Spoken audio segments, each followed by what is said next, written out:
എൻ്റെ കയ്യിൽ ദുട്ടില്ല. 41A ഒപ്പിട്ട് കൊടുത്തു. അത് നമ്മുടെ ഈ വക്കീല് എന്ന് പറഞ്ഞ ഈ സാറ് പറഞ്ഞിട്ടല്ല, വേറൊരു വക്കീല് പറഞ്ഞപ്പോഴാണ് ഞാനത് ഒപ്പിട്ട് കൊടുത്തത്. അത് ഒപ്പിട്ട് കൊടുത്തിട്ട് ഞാൻ DYSP ഓഫീസിൽ പോയ സമയത്ത് അവിടുത്തെ ഇൻസ്പെക്ടർ എന്നോട് ചോദിച്ചൊരു ചോദ്യമാണ്, നിനക്കത് ഇല്ലെങ്കിൽ നിങ്ങൾക്ക് ഒപ്പിട്ട് കൊടുക്കാതിരുന്നൂടെ? അതുകൊണ്ട് വക്കീല് പറയുമ്പോഴും ചില കാര്യങ്ങൾ സ്വയം ബുദ്ധിക്ക് ചിന്തിച്ച് വേണം പ്രതികരിക്കാൻ. ഇതൊന്നും പ്രതികരിക്കാതെ ചില ആളുകൾ എന്ത് ചെയ്യും, വക്കീലന്മാർ പറയുന്നത്, പോലീസുകാർ പറയുന്നത് അതിനനുസരിച്ച് ഇങ്ങനെ തുള്ളും.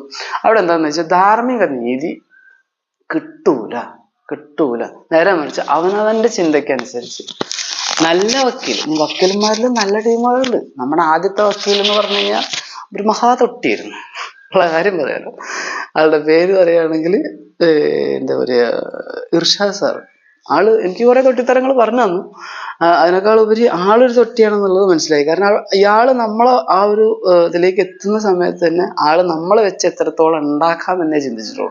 നമ്മളിത് എത്രയും പെട്ടെന്ന് കാര്യങ്ങൾ ഒഴിവാക്കണം എന്നുള്ള രീതിയിലും വളരെ സിമ്പിളായിട്ട് നമ്മളും സത്യസന്ധമായ രീതിയിൽ ഇത് ഒഴിവാക്കാൻ വേണ്ടിയിട്ടാണ് ഞാൻ ഇങ്ങേരുടെ അടുത്തേക്ക് പോകുന്നത്. പിന്നെ അതിന് ശേഷം ഞാൻ അനവധി വക്കീലന്മാരായിട്ട് സംസാരിച്ചു. അതിലൊരു വക്കീൽ തന്നെയാണ് നമ്മുടെ ദീപക് ടിൻകിൽ സനൽ എന്ന് പറഞ്ഞ സാറ്. ആ സാറുമായിട്ട് സംസാരിക്കാൻ അന്ന് എൻ്റെ കയ്യിൽ നിന്ന് ഒരു ചെറിയൊരു എമൗണ്ട് വാങ്ങിയിട്ടുണ്ട്.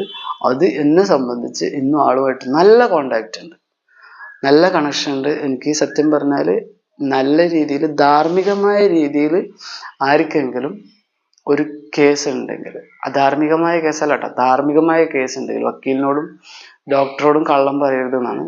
സത്യസന്ധമായ കാര്യങ്ങളൊക്കെ അവതരിപ്പിച്ചുകൊണ്ട് ഒരു കേസ് എടുത്ത് അതിനെ വിജയിപ്പിക്കണം എന്ന് ആഗ്രഹം ഉള്ള ഏതെങ്കിലും ഒരു വ്യക്തി ഉണ്ടെങ്കിൽ ഇദ്ദേഹത്തെ സമീപിക്കൂ എന്നേ ഞാൻ പറയും.